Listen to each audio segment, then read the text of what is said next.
Mack Brown is feeling a way about the ACC football schedule, specifically his team, the Tar Heels. We're going to talk about why the old man has a little gripe. Is he fair in his assessment, or is he giving get off my lawn type vibes? Let's talk about it on today's show. You are Locked On ACC. You are Locked On ACC, your daily podcast on the Atlantic Coast Conference. Part of the Locked On Podcast Network, your team every day.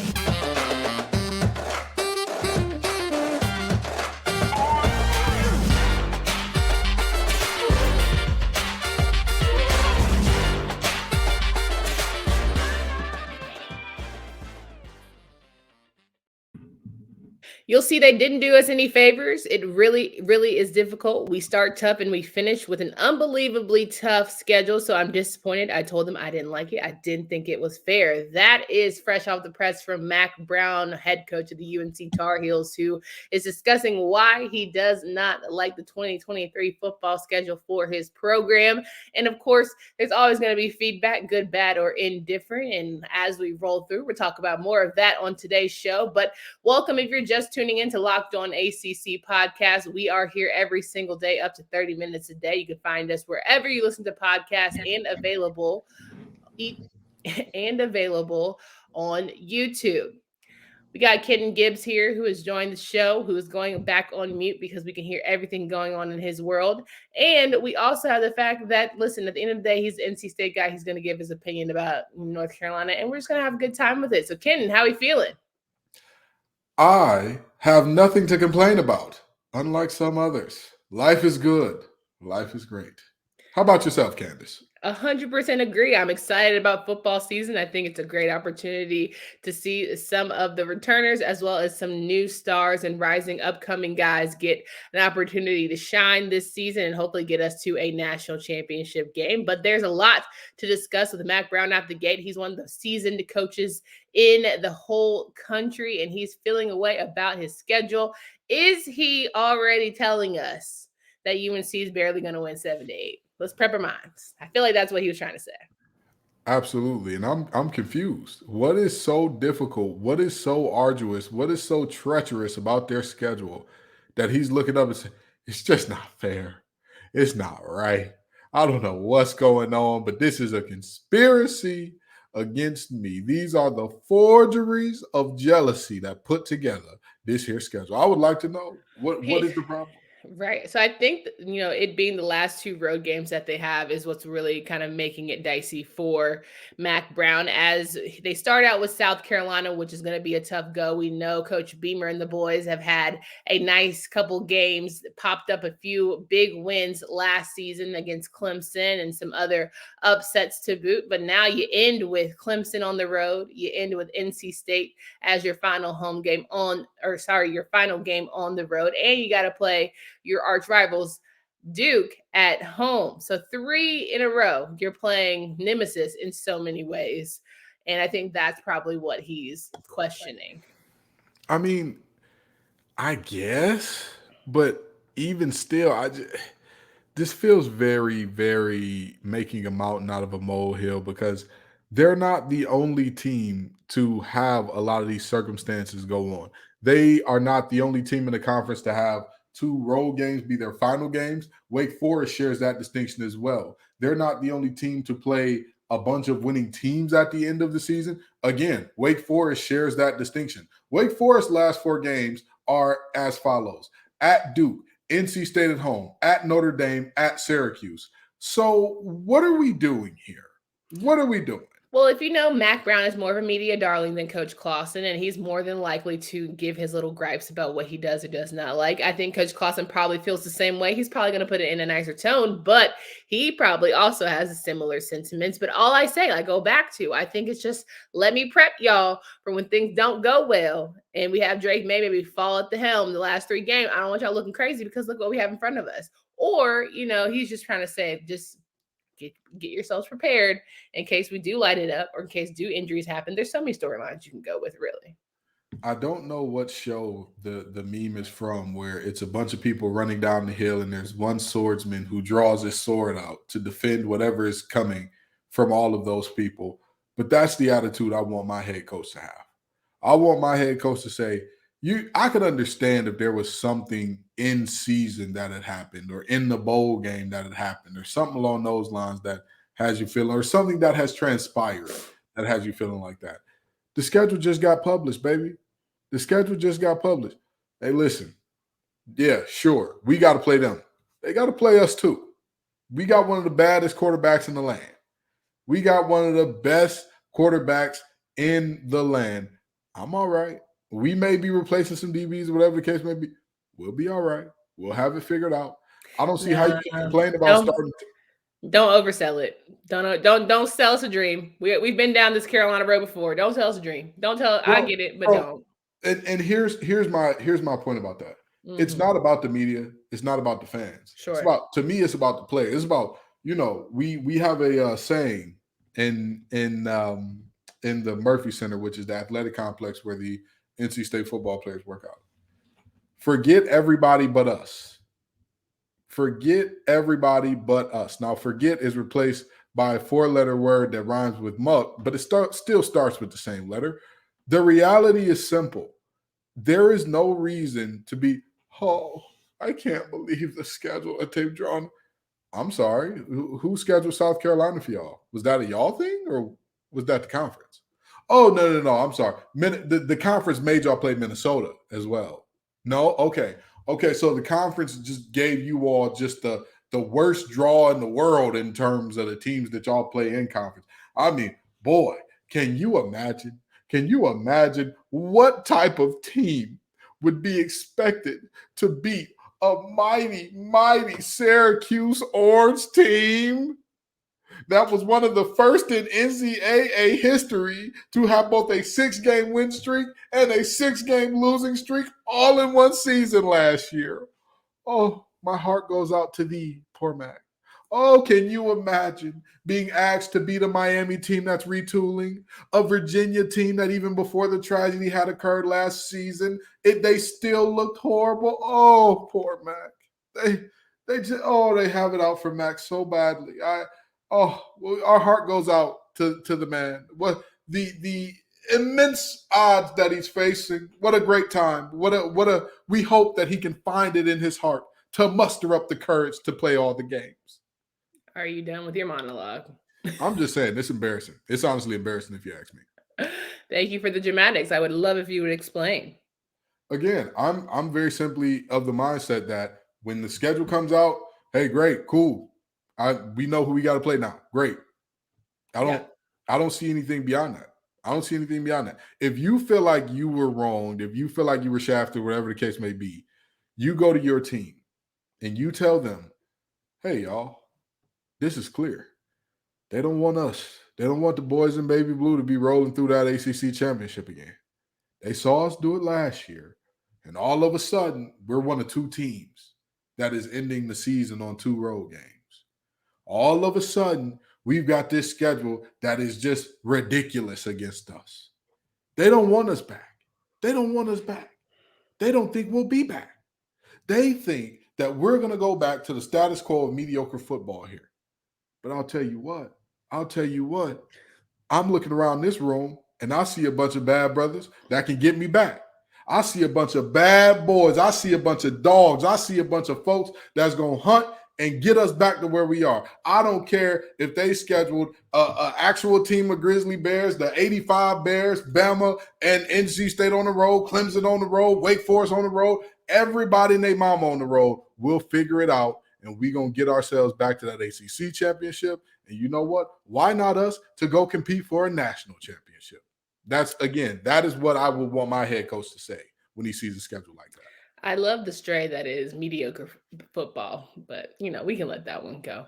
Anyway, we know that you guys are nice and ready to hear about who else has some really good schedules going on. We're going to talk about some season openers that could be more, enticing than one could say. Duke has been having quite the season. They open up against the top dog defending champions. We'll talk about that more. But first, I want to remind you guys about our friends at FanDuel, our new sportsbook partner. Download FanDuel now so you can bet the Super Bowl 57 with a no-sweat first bet. You'll get up to $3,000 back in bonus bets if your first bet doesn't win. FanDuel lets you bet on everything from the money line to point spreads to who will score a touchdown. FanDuel Sportsbook app is safe, secure, and super easy to use. So join FanDuel today at FanDuel.com/locked on to claim your no sweat first bet on Super Bowl 57. That's FanDuel.com/locked on. Make every moment more with FanDuel, official sportsbook partner of the NFL. So rocking and rolling here with Kenton Gibbs of Locked on ACC, Locked on Wolfpack at times, and we're talking through season openers. And of course, there are some that stand out really well for the group. And listen, you've got some Chick-fil-A kickoffs, you've got some already conference opponents, you have some SEC opponents that our fellow teams will face. I think the first one that jumps out to me, of course, is that Clemson and Duke matchup. Having Duke September 4th face off against the defending ACC champions in Clemson, I think it is very telling and very much a hey, were you guys a fluke or not a fluke for the Blue Devils? Oh, absolutely. And I would implore everybody to not overreact to week one, as I always do in week 0 games. I would implore you all to not overreact, because if you are a Duke fan, if you are a Clemson fan, whatever the case may be, there are two things that can be true here. Duke is better than people gave them credit for. That's a possibility there. Or Duke is worse than their record showed last year, and they just benefited from playing in an awful Coastal. Those two of those things, one of those things could be true. Both of them could be true. But the reality is, I don't want anybody saying, "Oh my God, the ceiling is peeling and everything is falling down around us," based on how that game goes. And that is a very interesting matchup, because you're going to see a little bit of, that. I don't want fans saying this is what would have happened if the Coastal teams had to play an Atlantic schedule before. I don't want that happening. It's one game. It's one game between two teams. Let this game be representative of how Duke plays and how Clemson plays on that day, although I do expect Clemson to have their way with them, per se. Well, how would playing Duke be indicative of the Coastal and Atlantic? Because the Clemson played North Carolina last year. They also played other Coastal teams, and I think that Duke is going to do a lot better than people think. I think it's about time we give them some respect. Like, they ain't, scrubs. I don't think Riley Leonard is a joke. I think that defense is pretty good. I think bringing in Tyler Santucci from Texas A&M certainly helps matters. And I don't think it's just going to be a rollover. Like you said, first game of the season. We saw that last year with FSU and LSU. It's going to go a lot different than people think.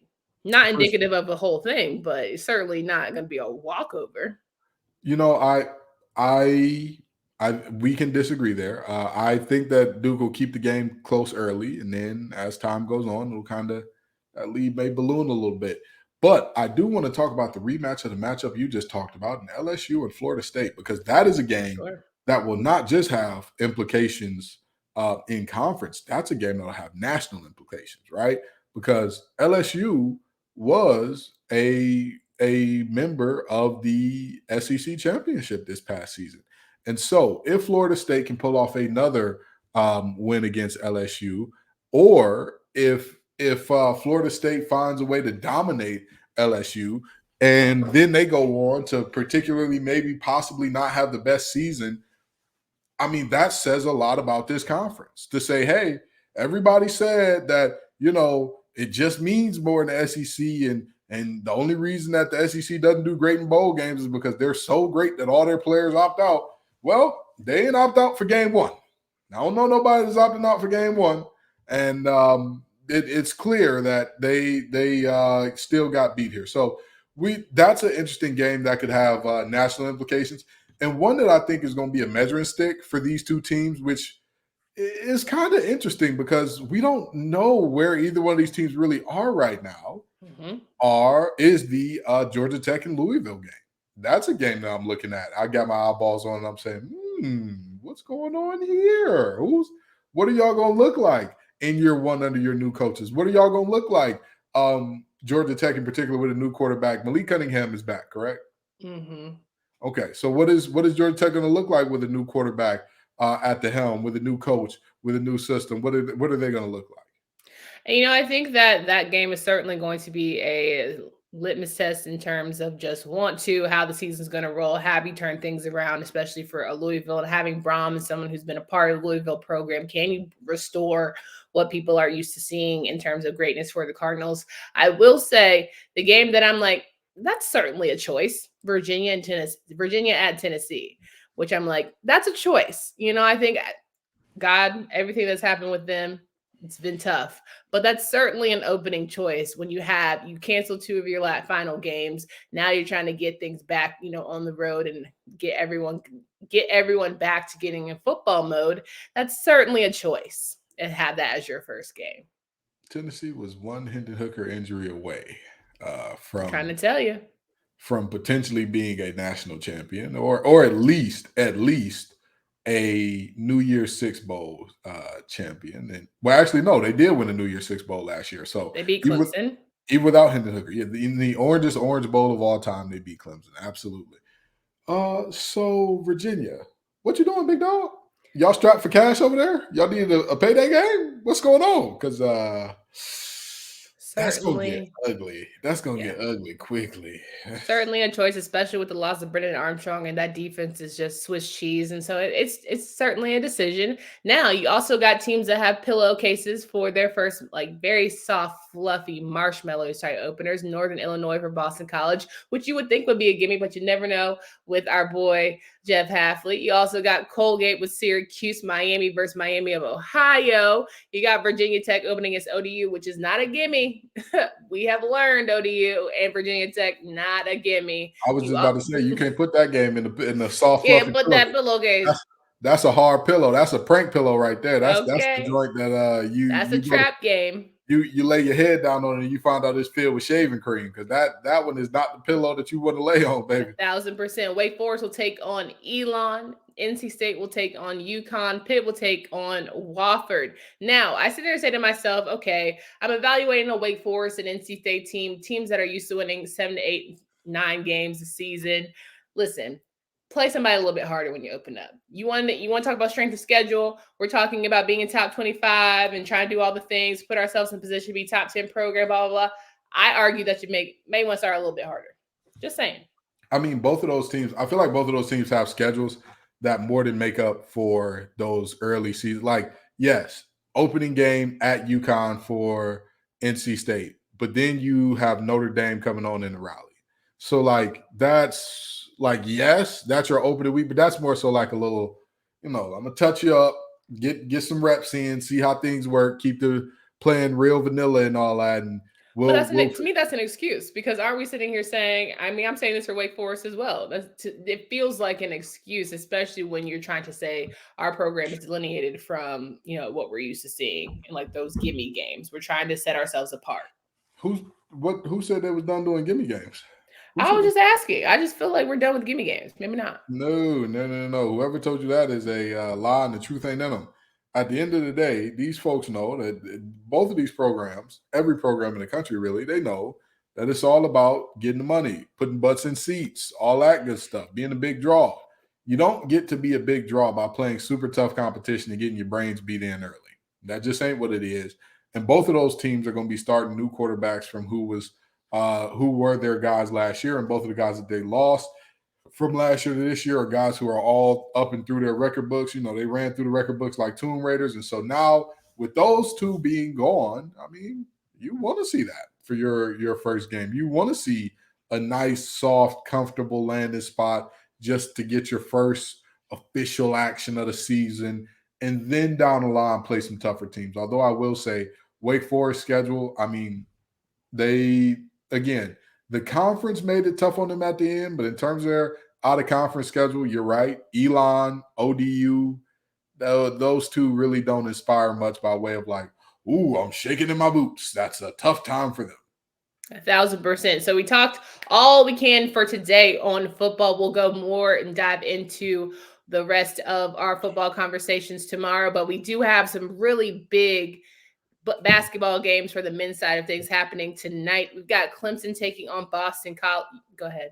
Just one quick thing. I forgot Vanderbilt in their out-of-conference schedule. Again, another shaking in my boots team, another Brainiac game for one of the teams that's in the Brainiac for the Brainiac grouping of rivalry. So yeah, again, Wake Forest doesn't have a tough schedule by like who they're playing, but how things are set up down the stretch, they'll have an opportunity to prove themselves as worthy if they are.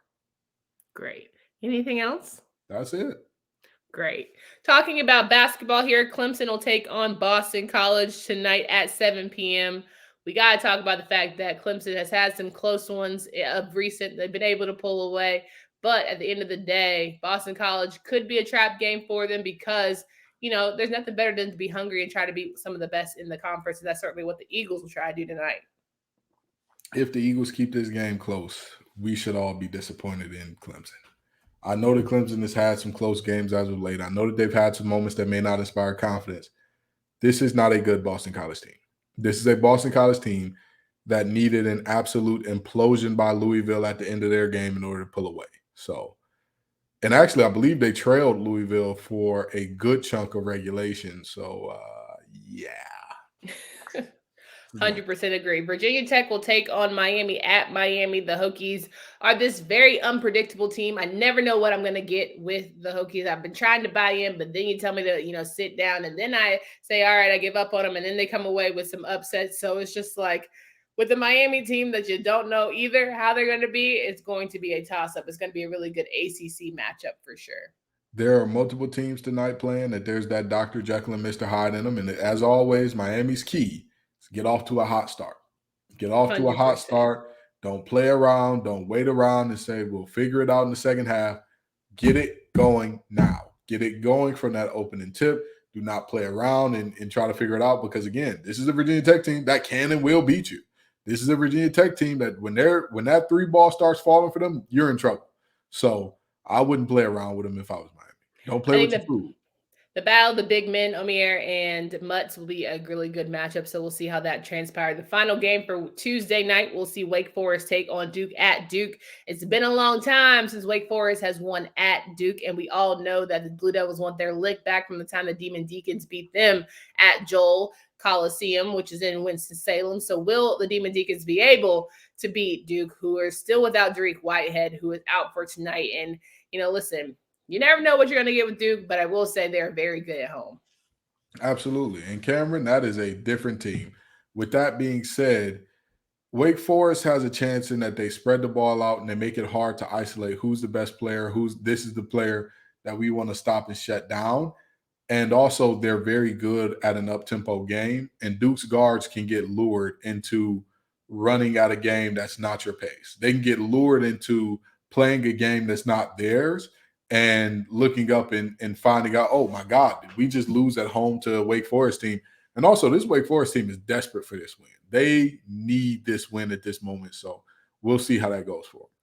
And then we shift gears to Wednesday night. We have three great games as well. Pitt will take on North Carolina in Chapel Hill. North Carolina looking for their lick back, looking for their revenge game, trying to get back against Pitt, who upset them earlier in this season, but certainly not the same Pitt team that this North Carolina team is used to seeing. They almost beat them last year, and they were a really bad Pitt team. This year, they're actually halfway decent with Blake Hinson and the boys, so I think it's going to be a toss-up.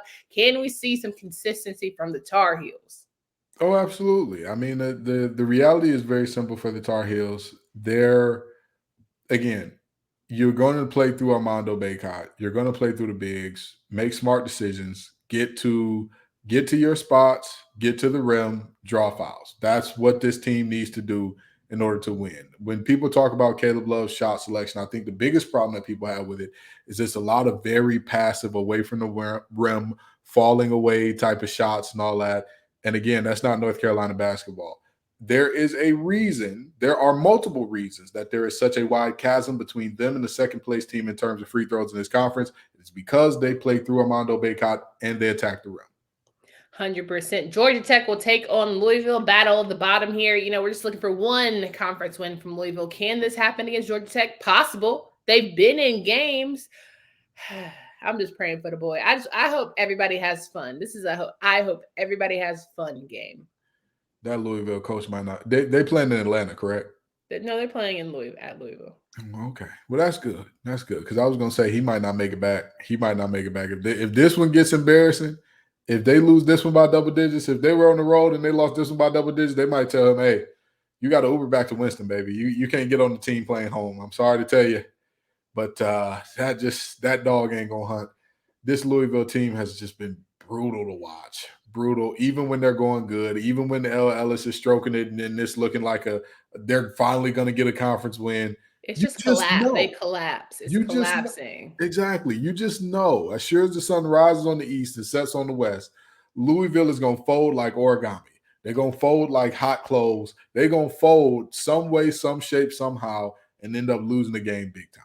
Well, honestly, that boils down to mental, right? If you're able to create runs, if you're able to have leads in games and you don't know how to finish, that goes to me to your mental. And that's something that they're going to have to overcome. And that's a coaching issue if they cannot finish games. Final game That's why I talk. said the coach might not be. That's why I said the coach might not have made it back if they was in Atlanta.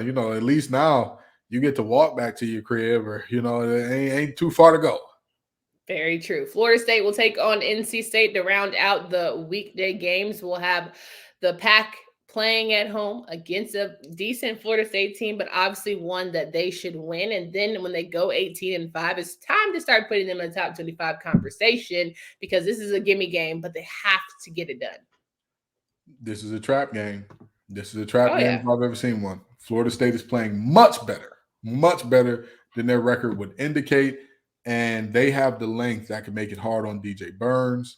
And with that being said, that ISO ball, that no offense, that get it to T and Jarkel and let them figure something out, it can get kind of hairy. And we've seen this Florida State team playing above their heads in multiple games this year. They just haven't been able to finish. But again, if you keep being around in those games, if you're not an awful team, at some point you trust that team to finish off one of those upsets. This could be that game. NC State needs to be on upset alert. 1,000%. And then you look at the women's games Thursday. We have some really good matchups that we're going to touch on here quickly. Virginia will take on North Carolina. Pitt will take on Duke. Wake Forest, Florida State, Notre Dame, Boston College, Syracuse, Virginia Tech, NC State, Georgia Tech, Miami, and Clemson. So that is your Thursday slate of games.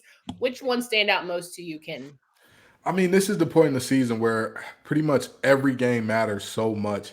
I'm really looking at all of these teams. And I know that that's very cliche and very boring to say, but I believe the difference between the first and the fifth team is what? A game and a half, 2 games? Like, we are literally one bad week away, one good week away from the right program, away from the standings looking completely different than what they look like now. So it's amazing to see that at this point in time in the year, all of these women's teams in the ACC conference that have been so dominant so far, it's just a round robin at this point, because there's a cluster of teams that are right there ready to take this thing. I think Syracuse and Virginia Tech would stick out with me most, because I think with Deasia Fair and with Kitley, it's going to be a really great showing, with 2 top performers having a really strong year. And with Fair, especially for Syracuse, kind of handling that rock nicely and putting up some really big numbers these past few weeks. I think that also Virginia and North Carolina can't get caught up in a matchup playing at home. They just have to keep doing what they're doing. But every game you could argue with teams that aren't ranked, which literally is like a ranked or non-ranked team happening this week, you say to yourself, don't get caught up, don't get trapped, because you can make the case for every single team here in the ACC, except maybe a couple. Well, for sure. But again, these are all games where, again, you're looking at all of these teams and saying, hey, Notre Dame is on a bit of a skid. Boston College has pulled off some huge upsets this year. Duke and Celeste Taylor, how do they react to finally getting some respect nationally and being in that conversation? North Carolina is being discussed as the best team in the conference now. How do they handle that? Are they mature enough to look at that situation? Can Deja Kelly and company do what needs to be done to continue their momentum? NC State, you've got a game that should be easy. But again, shoulda, coulda, wouldas. If ifs was a fist, we'd all be drunk. And the reality is this ACC is very sober, because you don't know who's going to come out and beat you on any night. So this is a great time. All of these games have very, very big implications for the most part. So again, I'm excited to see what happens. I'm excited to see if Olivia Miles have a bounce back game. I'm excited to see how Latson performs, and if she continues to put on a strong case for ACC Player of the Year. I'm excited to see what's going on all around the conference in terms of women's basketball. 1,000%. I think there's a lot of good games, like we mentioned. But tomorrow, we got to talk a little bit about Notre Dame because Sam Hartman is their new quarterback, but they are going to face some of his old foes. So we're going to talk about Notre Dame, which ACC opponents they'll be facing in this 2023 football season, and we'll talk about how we think they'll fare, especially under their new quarterback leadership. So make sure you come back tomorrow. We'll have all of that for you, as well as a prep for the 2023 season. Are the schedules bad for some? Are they better for others? All of that will happen on the show. Thank you for joining. For Candace Cooper and Kenton Gibbs.